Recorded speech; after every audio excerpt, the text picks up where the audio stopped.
जय माँ इंद्राक्षी जय अम्बे। इंद्राक्षी धाम में दर्शकों आप सभी का हम हार्दिक स्वागत करते हैं। आज के दिन जिन जातकों का जन्म दिवस है, मैरिज एनिवर्सरी है, उन सभी को हमारी तरफ से बहुत बहुत शुभकामनाएं। इस अंक में हम बात करने वाले हैं सूर्य के राशि परिवर्तन के बारे में।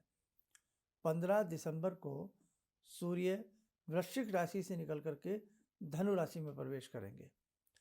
हालांकि अपनी मित्र राशि में प्रवेश करने वाले हैं, लाभ अच्छा रहेगा, लेकिन सभी के ग्रह अलग अलग होते हैं, सभी की राशि अलग होती है, सभी की डेट ऑफ बर्थ अलग होती है, समय में परिवर्तन होता है, लगन में परिवर्तन होता है, इसलिए ज़रूरी नहीं कि सभी को विशेष लाभ मिले। लेकिन यदि हम कुछ विशेष उपाय करें, साल का अंत है और ये सूर्य साल के अंत में जब ये राशि परिवर्तन कर रहे हैं, तो हमें कुछ साल को बेहतर बनाने के लिए कुछ उपाय कर लेने चाहिए। इस अंक में सारी चर्चा होने वाली है। आइए पहले आज का हम पंचांग देखें। 14 दिसंबर सन 2024, दिन शनिवार, संवत 2081, मार्गशीर्ष का महीना, शुक्ल पक्ष, तिथि आज पूर्णिमा का व्रत रहेगा, नक्षत्र रोहिणी, राहु काल 9 से 10:30 बजे, दिशा शूल पूर्व दिशा। अब देखिएगा, सबसे पहली बात यह है कि सूर्य एक बहुत बड़े ग्रह हैं, मामूली ग्रह नहीं है। सौर मंडल के स्वामी हैं, राजा हैं, और साथ ही साथ सूर्य नवग्रहों के राजा हैं। सबको ये बात तो मालूम है। सूर्य जितने आपकी कुंडली में पावर में होंगे, उतना आपका मान सम्मान ख्याति आपकी बनी रहेगी। आपके सूर्य जितने ही अच्छे होंगे, उतने ही आपके बच्चे या आप विद्या में निपुण रहेंगे, ज्ञान की अच्छी आपके अंदर रहेगी स्थिति। लेकिन सूर्य निर्बल होने पर, सूर्य अत्यधिक कमजोर होने पर, सूर्य का बलाबल क्षीण होने पर जैसे ग्रहण लग जाता है, ख्याति धूमिल होती है, मान सम्मान धूमिल होता है, विद्या में कमी आती है, जॉब में कमी आती है, प्रमोशन में कमी आती है, अनेकों अनेकों प्रकार के रास्तों में बाधाएं आती हैं। तो सूर्य हमारा अच्छा ही होना चाहिए। और बेहतर बनाने के लिए आइए आज को आपको हम कुछ सुगम उपाय बताएंगे। तो सबसे पहले तो ये देखें कि 15 दिसंबर को जब सूर्य राशि परिवर्तन करेंगे, उस समय ग्रहों की क्या स्थिति रहेगी, एक नज़र आप ये देखें। हमने मेष लगन की कुंडली बनाई है। द्वितीय भाव में बृहस्पति, तृतीय भाव में चंद्रमा, चतुर्थ भाव में मंगल नीच राशि के, रिपु भाव में छठे भाव में केतु, अष्टम में बुध, और नवम भाव में आपके सूर्य, दसम भाव में शुक्र, एकादश भाव में शनि अपनी राशि के, और द्वादश भाव में 12वें घर में राहु मीन राशि के। जिन जातकों का मेष लगन है, तो उनके भाग्य भाव में सूर्य मित्र राशि के हैं, एक महीना आपको सुंदर परिणाम देंगे। सूर्य का मित्र राशि में जाना यह अशुभ नहीं हो सकता, ये शुभ ही होगा। तो साथ में एक बात हमेशा ध्यान रखें कि बहुत लोगों के मन में ये कन्फ्यूज़न होता है कि बचपन के सूर्य हमारे बली हैं, बलवान हैं, हमें सूर्य का दान नहीं करना चाहिए। ये मिथ्या है, इस बात में दम नहीं है। अब इसको ऐसे समझ लें, अगर कोई व्यक्ति आपके प्रति शत्रुता रखता है, कोई भी व्यक्ति, आप उसको यदि प्रणाम करते हैं, नमस्कार करते हैं, या उसकी अच्छाई के लिए कोई कार्य करते हैं, तो समझ में तो उसको अच्छा ही आएगा। प्रणाम में वो भले ही आपका प्रणाम स्वीकार ना करे, लेकिन उसके मन में ये जरूर रहेगा कि भाई ये व्यक्ति मैं इसके प्रति बैर भाव रखता हूँ, लेकिन ये फिर भी मेरे प्रति एक अच्छा भाव रखता है। तो बेटा ऐसा कभी ना सोचें कि आपका कोई ग्रह बहुत बलवान है, कमज़ोर है, उसके उपाय नहीं करने चाहिए। नाना भांति की भ्रांतियाँ आज फैली हुई हैं, उन भ्रांतियों से आपको बचना है। तो आइए, अब मैं तो यही कहूँगा कि मेष राशि से लेकर के मीन राशि तक के सभी जातकों को उत्तम फल की प्राप्ति हो सूर्य के इस परिवर्तन से और साल के सूर्य के अंतिम परिवर्तन से। अब आप उपाय नोट करें। पिता की सेवा बहुत मन से सदैव करनी चाहिए। ध्यान रखें हमारी बात का। जो लोग पिता की सेवा नहीं करते, निश्चित तौर से सूर्य का शुभ परिणाम उनको नहीं मिलेगा। वो ऐसे ही जातकों की कुंडली में पितृदोष की उत्पत्ति होती है। तो जो वैसे तो कहनी नहीं चाहिए ये बात, जो माता पिता की सेवा ना करते हों उन्हें निश्चित रूप से अपने माता पिता की सेवा करनी चाहिए। आपके ग्रह भी प्रबल रहेंगे।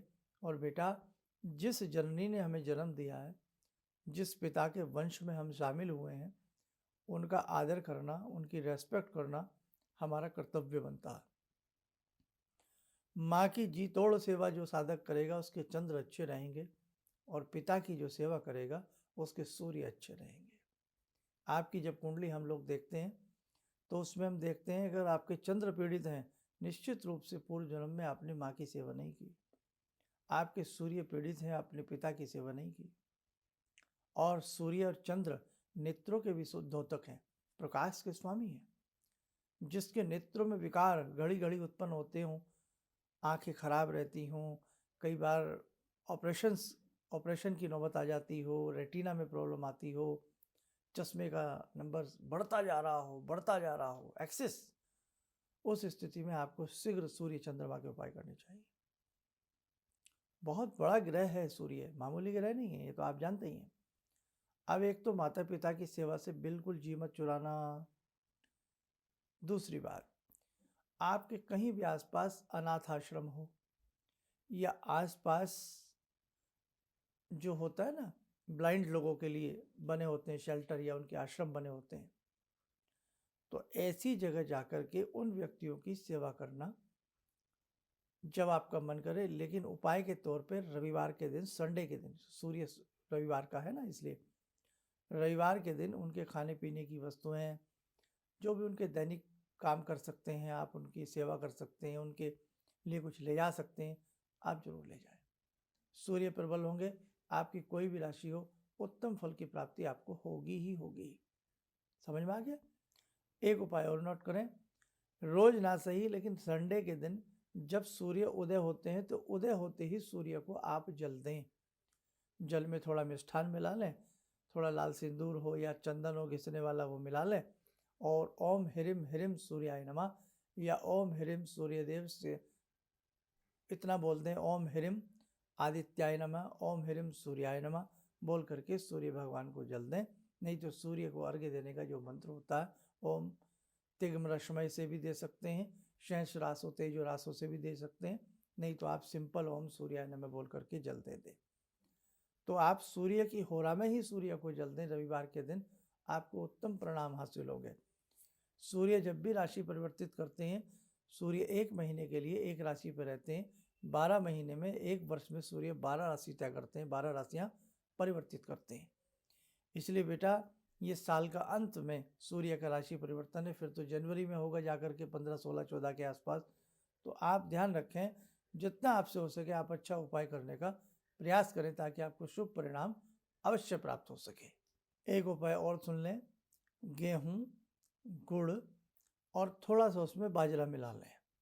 गेहूं, गुड़, बाजरा मिला करके कम से कम 4 रविवार या 3 रविवार आप गौ माता को जाकर के खिलावें।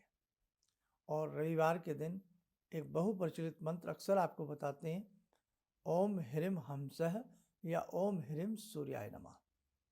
दोनों मंत्रों में से किसी भी एक मंत्र की 3 माला सुबह जब सूर्य उदय होते हैं उसके तुरंत बाद, आप पहले स्नान वगैरह से फ्री हो जाएं, उसके तुरंत बाद करें, फिर सूर्य को 1 लोटा भर करके जल दें। ये शुभ परिणाम आपको निश्चित मिलेगा।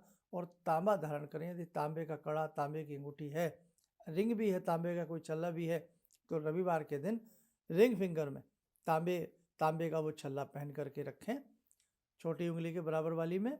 और जब पहने तो मनी मन ओम ह्रीम सूर्याय नमः बोल करके पहने। दिन में चलते फिरते 12 बजे के आसपास तक इसी मंत्र को जब भी ध्यान आ जाए उसका ऐजप अचप करने का आप लोग प्रयास करें। लाल तिलक मस्तक पर रविवार के दिन लगावें। और ये हमारा रिंग फिंगर के नीचे सूर्य पर्वत होता है, अपनी स्क्रीन के ऊपर देखें। रिंग फिंगर के नीचे जो ये स्थान बना हुआ है, जहां आप देख रहे हैं एरो आ रहा है, आपका सर्कल आ रहा है, यहाँ इस स्थान पर आप रविवार के दिन ओम ह्रीम सूर्याय नमः बोल करके लाल चंदन का तिलक लगावें। ऐसे करने वाले जातक का मान सम्मान बढ़ता है। ऐसे जातक के सूर्य विशेष फल देते हैं, चाहे वो किसी भी राशि में पदार्पण कर रहे हो। तो आपको इन उपायों में से जो भी उपाय आपको लगे कि हमें करना चाहिए तो बेटा करने का प्रयास करें, उत्तम फल आपको अवश्य प्राप्त होगा। आइए समय हो चला आज की ध्यान साधना का। जुड़ते हैं आज की ध्यान साधना में भगवान श्री राम से। ॐ रामो राजमणि सदा विजयते रामं रमेशं भजे रामेण विहता निशाचरचमू रामाय तस्मै नमः। रामानास्ति परायणं परतरं रामस्य दासोऽम्यहम्। रामे चित्तलया सदा भवतु मे भो राम मामुद्धर। राम रामेति रामेति रमे रामे मनोरमे सहस्रनाम तत्तुल्यं राम नाम वरानने।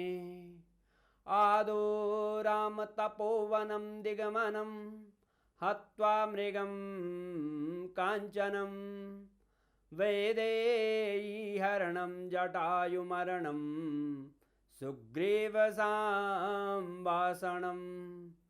बाले निग्रहणं समुद्रतरणं लङ्कापुरे दाहनं पश्चात् रावणकुम्भकर्णहननम् एतद्धि रामायणम्।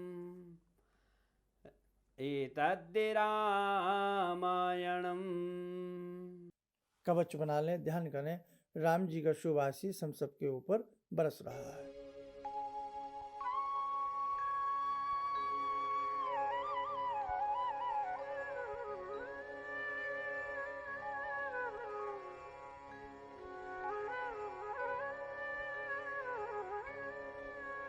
ओम बोलते हुए नेत्र खोलें, सामान्य हो जाएं। देखो साधकों, आगामी समय में बहुत सारी चीज़ें आपके साथ शेयर करनी है और बतानी है। आप यूं ही हमारे दोनों तीनों प्लेटफॉर्म से जुड़े रहिएगा और नई नई जानकारियाँ और एक सरल सुगम उपाय जो एक आम व्यक्ति भी घर बैठ कर के आसानी से कर सकता है, इसी प्रकार के उपाय हम आपको आने वाले समय में और बहुत सारे ग्रहों से संबंधित, योगों से संबंधित हम आपको बताने वाले हैं। चलिए, आप सब लोग स्वस्थ रहें, सुखी रहें। इन्हीं शुभकामनाओं के साथ हम अपनी वाणी को विराम देते हैं। जय जय अम्बे। गुरु जी से मैं तब से जुड़ा हूँ जब से वो एक चैनल आती थी P7, उसी से मैं जुड़ा हुआ था। और गुरुदेव से हमारी जब मुलाकात हुई तो मैं आश्चर्यचकित रह गया जब उन्होंने हमसे बताया कि आपके साथ ऐसे ऐसे हुई। तो मैं इतना आश्चर्य हो गया कि इन्हें कैसे मालूम, और इतना बढ़िया इन्होंने बताया, जिसके वजह से मैं आज तक उनसे प्रभावित हूँ। और इनका बताने का शैली वगैरह इतनी बढ़िया है जो हम अपने क्लास के टीचर से भी उतना बढ़िया नहीं समझ पाते थे। ये हमें बहुत पसंद आई। और दूसरी बात कि इनके साथ जितने भी मैं जब से जुड़ा रहा, जो भी समस्या आई, मैं बहुत ही अच्छा तरह से मेरे सॉल्व होते चले गए। और आज तक मैं उनके आशीर्वाद से मैं बहुत सुखी हूँ। किसी भी समस्या के समाधान के लिए मिले प्रसिद्ध हस्तरेखा एवं वास्तु विशेषज्ञ प्रोफेसर धर्मेंद्र शर्मा जी से। नोट: शिविर में भाग लेने हेतु एवं व्यक्तिगत रूप से मिलने के लिए कॉल करने का समय सुबह 10 बजे से शाम 6 बजे तक। हमारे विभिन्न ज्ञानवर्धक कार्यक्रम देखने के लिए आप हमें अभी सब्सक्राइब करें, बेल आइकन को प्रेस करें ताकि आप देख सकें हमारा कार्यक्रम सबसे पहले। और अधिक जानकारी के लिए फेसबुक पेज को लाइक करना न भूलें।